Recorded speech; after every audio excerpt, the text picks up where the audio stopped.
my buenos dias, my number is archero, y les presentare un tema de football, y my vision is ver como fuan las inicios como is hoy en dia. My meta is ver que podemos interesar alguien con un tema de interacutes y siempre hay donos la gran historia de la Liga de Campeones de la UEFA 1080x 1920 desde que la UEFA fue fundada en Suiza en la ciudad de Basilea el 15 de junio de 1954, con el principal objetivo de unir y fortalecer los lazos entre la comunidad europea del fútbol, que más de 6 décadas después han seguido.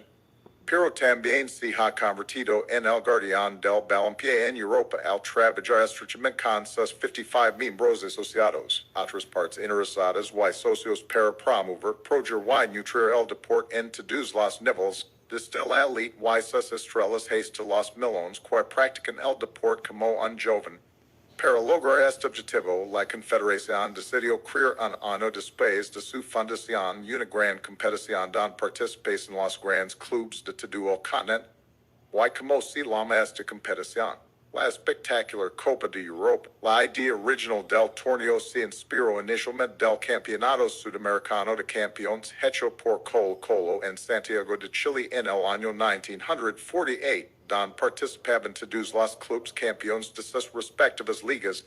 Gabriel Ginot, un editor francés del diario El Equipo y su colega Jacques Ferrand, vino como se vivía tal evento en Sudamérica, se pusieron a presionar a la directiva de la Confederación para crear una competición de clubes en toda Europa, mientras que la mayoría de los miembros de la UEFA estaban más interesados en una competencia por equipos nacionales. En 1954, el Wolverhampton Football Club de Inglaterra incitó indirectamente en la creación de este super torneo, el cual como campeón de la Primera División de Inglaterra, disputó 7 partidos amistosos en su estadio con equipos internacionales como el Football Club de Spartak de Moscú y el Budapest Football Club, venciendo a la mayoría. Tras estos resultados, los diarios británicos ensalzaron de manera desmesurada diciendo que el Wolverhampton era el mejor club de toda Europa y que el club inglés seguía siendo el mejor de su clase en el mundo. Desde que la UEFA fue fundada en Suiza en la ciudad de Basilea el 15 de junio de 1954 con el principal objetivo de unir y fortalecer los lazos entre la comunidad europea del fútbol que más de 6 décadas después han seguido. Pero también se ha convertido en el guardián del balompié en Europa al trabajar estrechamente con sus 55 miembros asociados, otras partes interesadas y socios para promover, proger y nutrir el deporte en todos los niveles, desde la elite y sus estrellas hasta los millones que practican el deporte como un joven. Para lograr este objetivo, la Confederación decidió crear un año después de su fundación una gran competición donde participan los grandes clubes de todo el continente. Y como se llama esta competición? La espectacular Copa de Europa. La idea original del torneo se inspiró inicialmente del Campeonato Sudamericano de Campeones hecho por Colo Colo en Santiago de Chile en el año 1948. Donde participaban todos los clubes campeones de sus respectivas ligas. Gabriel Ginot, un editor francés del diario El Equipo y su colega Jacques Ferrand, vino como se vivía tal evento en Sudamérica, se pusieron a presionar a la directiva de la Confederación para crear una competición de clubes en toda Europa, mientras que la mayoría de los miembros de la UEFA estaban más interesados en una competencia por equipos nacionales. En 1954, el Wolverhampton Football Club de Inglaterra incitó indirectamente en la creación de este super torneo, el cual como campeón de la Primera División de Inglaterra, disputó 7 partidos amistosos en su estadio con equipos internacionales como el Football Club de Spartak de Moscú y el Budapest Football Club, venciendo a la mayoría. Tras estos resultados, los diarios británicos ensalzaron de manera desmesurada diciendo que el Wolverhampton era el mejor club de toda Europa y que el club inglés seguía siendo el mejor de su clase en el mundo. Pensó que dichas afirmaciones tenían muy poca credibilidad, respondiendo desafiando los medios británicos que el Wolverhampton no es el campeón del mundo de clubes y que antes de dar esas declaraciones, el club inglés debe enfrentar a otros grandes del fútbol, tales como el AC Milan y el Real Madrid. Un Campeonato Mundial de Clubes o al menos un Europeo deep ser lanzado dijo Gabriel Janet. Así fue como Janet Weiss's colgas comenzaron a concretar el plan don los campeones de las diferentes ligas europeas pudiesen enfrentarse y determinar quién merecia legítimamente la hegemonía del fútbol europeo. Aunque esta regla sería implementada en las próximas ediciones debido a la indecisión de una gran parte de los campeones de liga, pese que la FIFA no se involucró, se dio su aprobación al torneo con la única condición de que es fuese organizado por la UEFA dejando de lado brevemente su deseo por un torneo continental de selecciones. Janet y Ferran, quienes contaron con la cooperación de diversos dirigentes europeos, entre los que se encontraban Santiago Bernabéu y Raimundo Saporta. Ambos dirigentes del Real Madrid elaboraron los planes iniciales para el campeonato que se llegaría a los miércoles por la noche bajo reflectores. Después de años de análisis, la propuesta fue planteada oficialmente por la UEFA en marzo de 1955 y sin tantos contratiempos. Un mes después, la noción fue aprobada por la FIFA para la Copa de Europa el 2 y 3 de abril de 1955. Los representantes de 16 clubes se reunieron y aprobaron por unanimidad un conjunto de reglas establecidas por la Federación Internacional. Estos clubes fueron el Real Madrid, el Stade de Reims, AC Milan y Berlin Football Club, el Budapest Football Club, el Football Club Partizan y Gardens, Football Sport Club Rapid Vienna, Football Club SAD, Brooklyn, el PSV Eindhoven, el Argos Gimnástico, el Sporting de Lisboa, el Guardia Warsaw, el Rot-Weiss Essen, el Royal Sporting Club, Anderlecht y el Servet Football Club. El primer partido de la Copa de Europa tuvo lugar en la tarde del 4 de septiembre de 1955 en Lisboa, cuando el Sporting jugó un empate de 3-3 con el Partizan Belgrado y el primer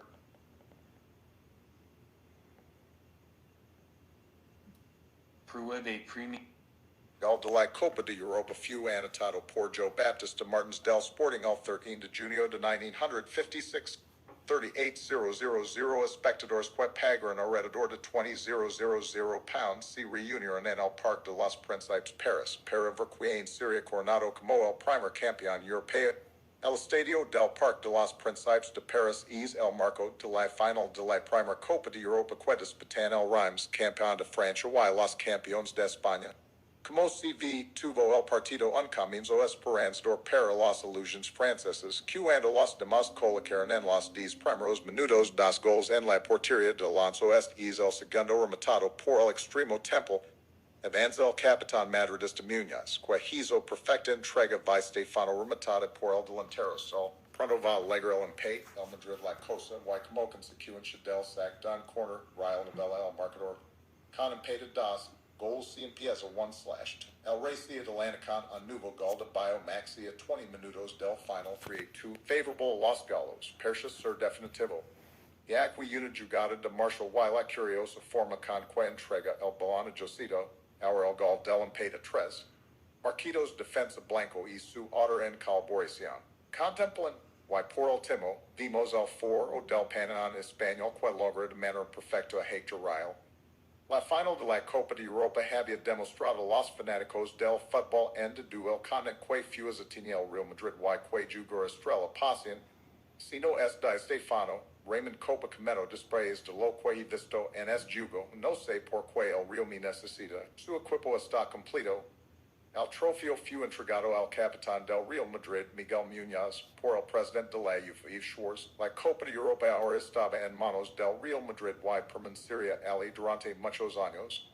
Cabe mencionar que en esta primera edición se registró un alto promedio goleador, siendo nivel récord de goles en un partido, produciéndose en 2 de ellos.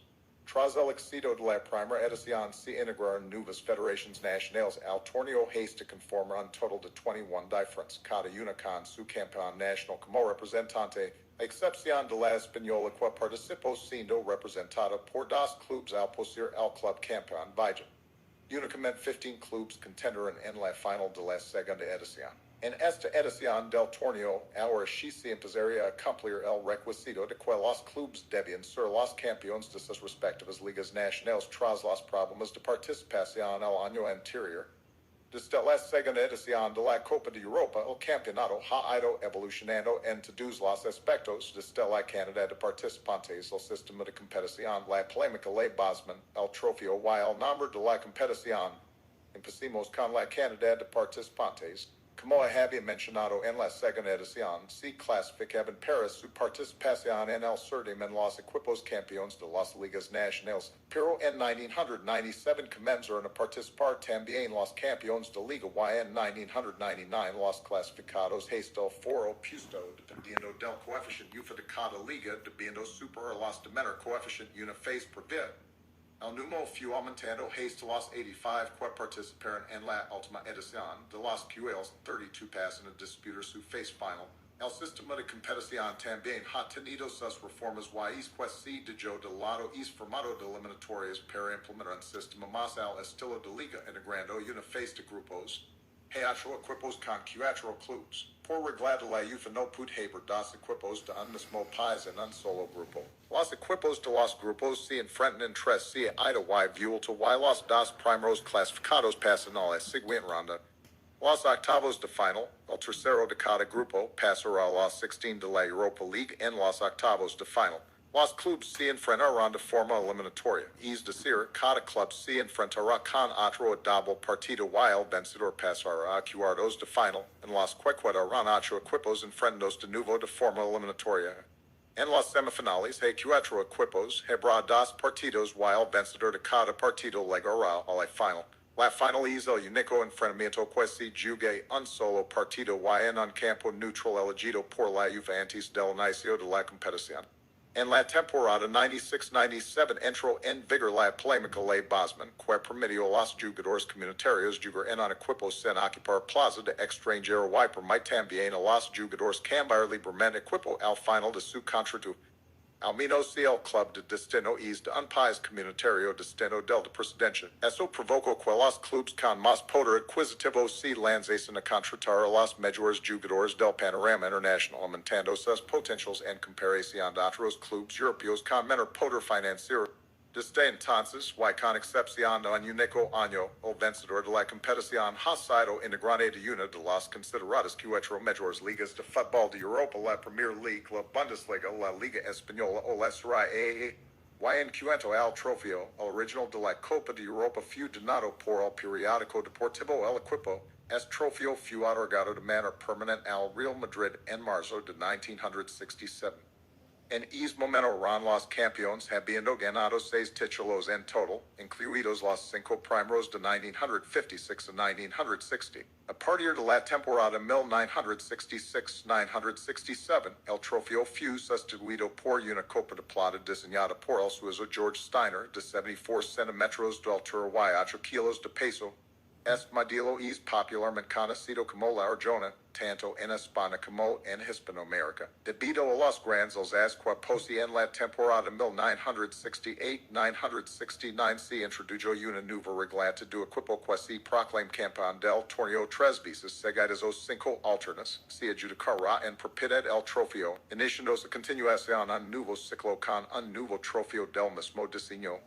Dicha forma se mantuvo vigente hasta la temporada 2007-2008, en donde los equipos que se proclamaban campeones sin lograr completar el ciclo debían devolver el trofeo 2 meses antes de la final del año siguiente, entregándoles a cambio una réplica a escala menor desde la temporada 2008-2009. La UFA es la propietaria eterna del trofeo y entrega una réplica exacta al campeón, además de un distintivo especial de reconocimiento. Y debido a que en 1992 el torneo fue reestructurado, incluyendo por primera vez el formato de competición de liga o phase de grupos, como paso previo a la fase eliminatoria, la competición fue renombrada como todos la conocemos actualmente, la Liga de Campeones o la UFA Champions League. ¿Quién crees que gane la Champions este año? Deja tu opinión, nos vemos. Hasta la próxima.